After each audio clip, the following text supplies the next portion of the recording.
Good deeds must be done in a good way. Geronda, how do you think when you have to deal with a problem? I think of what is humanly possible and what isn't. I examine it from all perspectives. I will do this, what consequences will it bear on this, on that? What good can it bring or what harm can it cause? I always try to see a problem from many aspects, so the solution I come up with will be, as far as possible, the correct one. Many mistakes can be made if one is not careful. If one realizes afterwards what should have been done, it is of no benefit because, as people say, the bird has flown. Let us say, for example, when someone was being careless and burned a house. Well, perhaps no one will hang the man, but the damage has been done. People had a problem somewhere. The person in charge came to me and said, well, now the problem is solved. I went and found so and so. I told him this and that, and the matter is now settled. I said to him, the problem has just started. What you had in your hands was not a problem. Now the fire is really burning. At first, there were just two pieces of coal burning that would have burned out by themselves. That person thought that through his actions the problem had been solved and even expected to be praised. Whereas with what he did, he created a big fuss and magnified the problem. It takes a lot of attention, prudence, and discernment, because good must be done well and be of benefit to others. Otherwise, it may demonize them. Also, if there is something that you are thinking of doing, allow the thought to mature before doing it. If you act prematurely in haste, you may later have other problems to torment you. The serious issues, when delayed a little, will later proceed properly and efficiently. Someone may be clever, but he may have vainglory and egoism. Negative qualities that run ahead of his actions and lead to carelessness. For example, a hunting dog, even if not purebred, will find a rabbit if it advances carefully.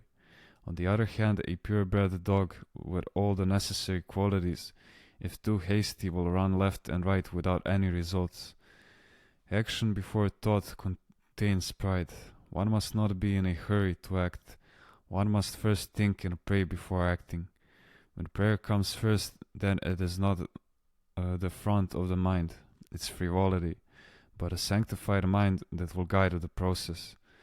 Spiritual people sometimes act as if there were no God. We do not allow God to act. God knows how to work. While there are spiritual means to solve difficult circumstances, we try to act by worldly means. When I was at Mount Sinai, every Friday a Muslim cleric would go up to the minaret of a mosque at the monastery and cry out the call to prayer. And what a loud voice he had! I could hear him all the way up to the hermitage of Saint Episteme. Later the monastery found a way to prevent this by closing the door on Fridays, when a Muslim cleric would make his visit, but I knew nothing about this. One day on my way out I saw the Hodja furious. Now I will show them, he told him, for closing the door and not letting me in. They closed it, I told him, so the camels will not get in. I don't believe they closed it to keep you out. After that I said something to the fathers about this. One of the secretaries replied, I'll show that Muslim cleric. I'll set him up. I will tell the government that the Muslim cleric is harassing us. Look here, I said, orthodoxy is not into setups. Let us keep a vigil. Let us chant the service of the Holy Fathers of Sinai, of Saint Catherine, and let us allow God to speak. I will also go up to pray. I also told a few of the fathers to pray, so that in the end the Muslim cleric received an effective slap in the face. He got up, left the area, and disappeared.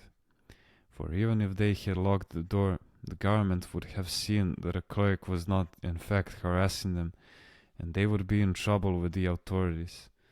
The cleric would have said that they closed the door to prevent him from entering the monastery each Friday, and this would have created a problem for the monastery.